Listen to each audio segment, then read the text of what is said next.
Bismillah ar-Rahman ar-Rahim. Assalamu alaikum, my classmates and my respectable Sir Amjad Arai. Myself is Shazeb Lagari and I'm here to present multiple intelligence of Howard Gardner. Humans have different ways of processing information, and these ways are relatively independent of one another. As Gardner himself says, The idea of multiple intelligences comes out of psychology.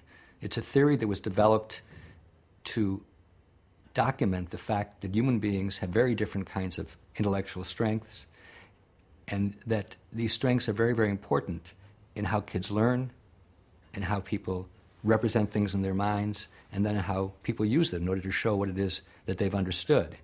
If we all had exactly the same kind of mind and there was only one kind of intelligence, then we could teach everybody the same thing in the same way and assess them in the same way, and that would be fair.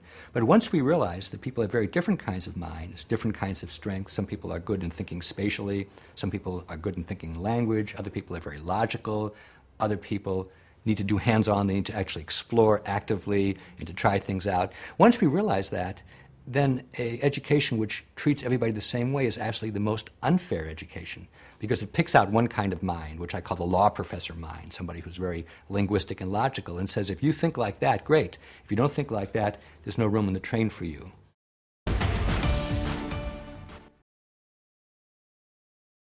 as Gardner says, there are 7 intelligence: verbal, musical, mathematical, visual, interpersonal, intrapersonal, and body kinesthetic intelligence.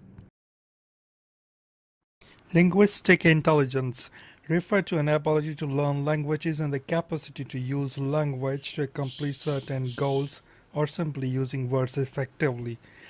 Logical intelligence describes the ability to solve abstract problems, reasoning, and calculating. Musical intelligence enables to produce and make meaning of different types of sounds. Visual intelligence allows people to comprehend maps and other types of graphical information. Intrapersonal intelligence reflects an ability to recognize and understand other people's moods, desire, motivation, and intentions. Intrapersonal intelligence understanding one's own interests and goals.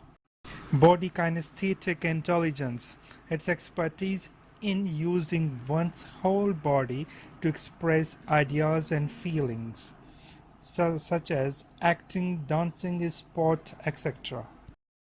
The book got a lot of attention when it was published, and interestingly, the people who found it most interesting were not other psychologists, but educators, and that catalyzed a turn in my own life toward working more in education and less in psychology in a strict sense.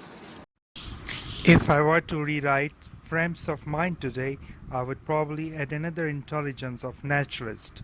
This intelligence has to do with observing, understanding, and organizing patterns in the natural environment. Another is extensional intelligence. It's about big questions like who we are. The third one is pedagogical intelligence, and it's about teaching. Teaching and learning through different ways. One of the most remarkable features of multiple intelligence is how it provides different pathways to learning. Whatever you are teaching or learning, see how you might connect it with. Words with verbal, numbers with mathematical, picture with visual, music with musical, self-reflection with intrapersonal or physical experience with body kinesthetic, and the social experience with interpersonal intelligence. The theory validates educate everyday experience. Students think and learn in many different ways. It also provides educators with a conceptual framework for organizing and reflecting on curriculum assessments and pedagogical practice. In turn, this reflection has led many educators to develop new approaches that might better meet the needs of range of learners in their classroom.